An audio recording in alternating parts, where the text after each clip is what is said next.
Without being complacent, the New South Wales Government has a number of announcements to make this morning regarding the easing of some restrictions. Till 8 o'clock last night, we only had one case that was in quarantine and no cases of community transmission.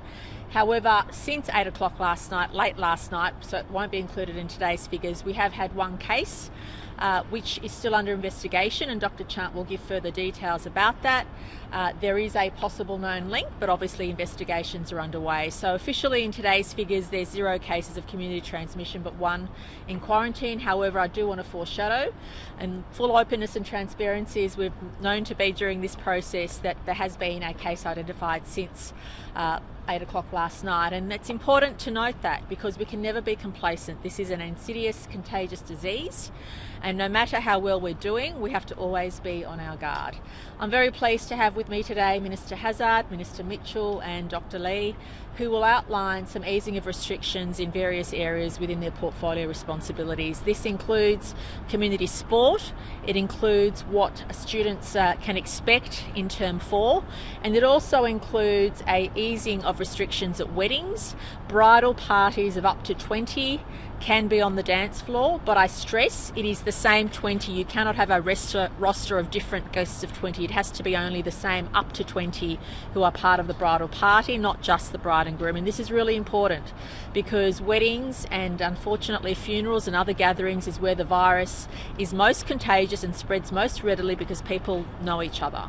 And that's why, whilst we're easing this restriction, it is still a high-risk environment, and we ask both the patrons but also the function organisers to make sure that the bridal party up to 20 is clearly identified and is not different multiples of 20. It has to be the same up to 20 group that's on the dance floor. As I also said, Minister Mitchell will also outline some relaxation of events or school activities in Term 4, including sporting events and including assemblies and including music. And Dr. Lee will outline what parents can expect in the final weeks of the grand final seasons of community sport. I also want to stress at the outset that whilst the New South Wales Government is working our way through holding some type of fireworks event on New Year's Eve, can I stress it will not be like any other New Year's Eve we have had.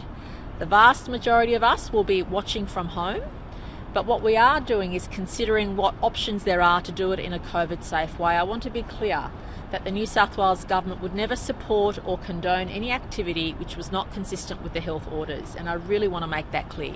We do want to have some type of event that evening, however, it will be vastly different from any other New Year's Eve any of us have celebrated in and around the harbour. So I just wanted to make that very clear. We're still discussing and having negotiations. We're hopeful that we will have a positive outcome, but it will be extremely limited in a COVID-safe way that is within the health orders. So I would anticipate that if people are starting to plan ahead already, apart from a ticketed event at a restaurant or other formal ticketed venue, most of us will be watching it from home, although we are still considering discussions with local councils who've indicated they would like to have some opportunity for some COVID-safe activity in their public spaces, and those discussions will be ongoing, and as soon as we have some firm outcomes we will let the community know.